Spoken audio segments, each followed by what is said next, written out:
नमस्कार, मैं doctor Chandan Bansal, managing director Jaiprakash Hospital. आज आप सब से डेंगू के बारे में बात करूंगा। इस समय हमारे क्षेत्र में डेंगू महामारी का प्रकोप है। इसके बारे में कुछ बातें जानना सबके लिए बेहद ज़रूरी है। पहला चीज़ कि ये डेंगू की बीमारी क्या है और मलेरिया से ये कैसे भिन्न है। हालांकि दोनों ही मच्छर से होती है। डेंगू का मच्छर अलग है जिसका नाम एडीज होता है और मलेरिया के मच्छर का नाम एनोफिलिस होता है। मलेरिया का बीमारी इस क्षेत्र में बहुत समय से है और यहाँ के जितने भी लोग हैं, डॉक्टर्स हैं, दूसरे लोग हैं, सब इससे अभ्यस्त हैं और हम काफ़ी आसानी से इस बीमारी को हैंडल कर पाते हैं। लेकिन डेंगू की बीमारी पिछले कुछ वर्षों से यहाँ पे सक्रिय हुई है, जो कि दिल्ली, बेंगलोर और ये सब एरिया में होती थी।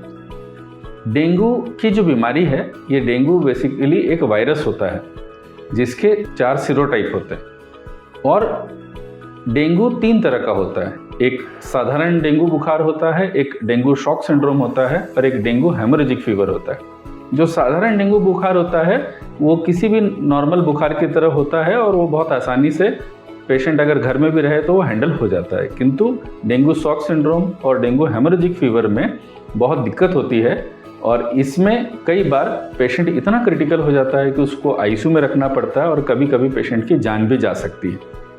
इसलिए सबसे महत्वपूर्ण बात यह है कि जानकारी ही बचाव है। तो डेंगू के जो सिम्टम हैं ये किसी भी साधारण बुखार के जैसे सिम्टम होते हैं, जिसमें बुखार आता है, सर दर्द होता है, पेट दर्द होता है, हड्डियों में दर्द होता है, बहुत कमजोरी आ जाती है। तो कभी भी अभी अगर आपको बुखार होता है तो सबसे पहले आप डेंगू की जांच कराएं। डेंगू की जांच कार्ड के माध्यम से भी होती है और एक एलिजा टेक्नोलॉजी से भी होती है। एलिजा टेक्नोलॉजी सुपीरियर होती है और जिन सेंटर्स में ये एलिजा टेक्नोलॉजी है वो सुपीरियर होते हैं, वो जांच के ऊपर हम ज़्यादा विश्वास कर सकते हैं। डेंगू की जांच में यदि डेंगू पॉजिटिव पाया जाता है तो उस समय हमको जो भी हमारे आसपास के डॉक्टर हैं जो इस विषय में जानकारी रखते हैं या जो डेंगू को हैंडल कर सकते हैं, उन डॉक्टर्स के पास में जाना चाहिए और उनसे सलाह लेनी चाहिए और डेंगू के ऑब्जर्वेशन में रहना चाहिए। अगर स्थिति बिगड़े, बहुत ज़्यादा कमजोरी आ जाए या बीपी लो होने लगे या बॉडी में कहीं से भी किसी भी प्रकार का ब्लीडिंग हो तो हमको इमीडिएटली हॉस्पिटलाइज होना चाहिए। सरकार ने इसकी जानकारी के लिए और इसकी मदद के लिए कई सेंटर्स बनाए हैं, पूरा कार्यक्रम चल रहा है और वो जनता की मदद कर रहे हैं। इसीलिए हम अगर सजग रहेंगे तो डेंगू की महामारी से रोकथाम करने के लिए, अपने आप को बचाने के लिए हम ज़्यादा सक्षम रहेंगे। तो सजग होना ही सबसे ज़रूरी बात है। टाइम पे जांच कराना और जांच के बाद में किसी मेडिकल सुपरविजन में रहना और ज़रूरत पड़ने पर हॉस्पिटल में एडमिट होना। डेंगू की बीमारी में छोटे बच्चों को ज़्यादा दिक्कत होती है क्योंकि छोटे बच्चों को डेंगू का बुखार ज़्यादा जल्दी पकड़ता है और उनमें बहुत सीवियर भी हो जाता है। इसलिए छोटे बच्चों को बुखार बिल्कुल भी नज़रअंदाज नहीं करना है। अगर किसी व्यक्ति को अन्य किसी तरह की प्रॉब्लम है, जैसे कि डायबिटीज़ है, हार्ट की प्रॉब्लम है, किडनी की प्रॉब्लम है या और कोई दिक्कत है, तो उस स्थिति में भी उसके लिए ये भयावह सिद्ध हो सकती है। इसलिए डेंगू की बीमारी को हमको पूरे तरीके से सजगता के साथ में और सावधानी के साथ में हैंडल करना चाहिए और कोई भी बुखार होने से जांच कराना चाहिए। सबसे इम्पॉर्टेंट चीज़ है जांच कराना। जांच कराने से हमको पता चलता है और पता चलने के बाद हम सुरक्षा के उपाय कर सकते हैं।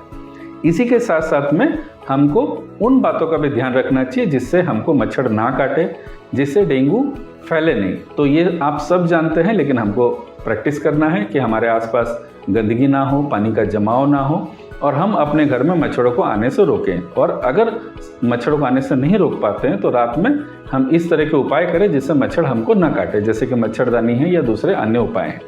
ये सारा चीज़ करने के बावजूद भी अगर हमको बुखार होता है या ऐसे कुछ भी हमको सिम्टम होते हैं जिससे हमको लगता है कि डेंगू हो सकता है, तो तुरंत जाँच करानी चाहिए। जाँच में डेंगू पॉजिटिव आए तो फिर उसके जो उपाय हैं वो करना चाहिए। जेपी हॉस्पिटल में हम पूरी तरह से तैयार हैं। हमारे ब्लड बैंक में प्लेटलेट से लेकर सारी तरह की सुविधाएं उपलब्ध हैं। हमारे डॉक्टर्स डेंगू को हैंडल करने में पूरी तरह से सक्षम हैं और हम बहुत कठिन से कठिन केसेस में डेंगू को मैनेज कर पा रहे हैं। किंतु कोई भी अस्पताल पेशेंट का जान तभी बचा पाएगा जब वो समय पर अस्पताल पहुंचे।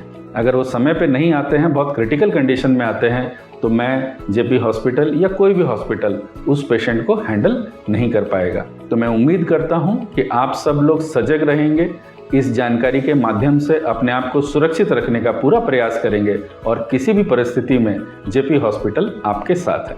धन्यवाद।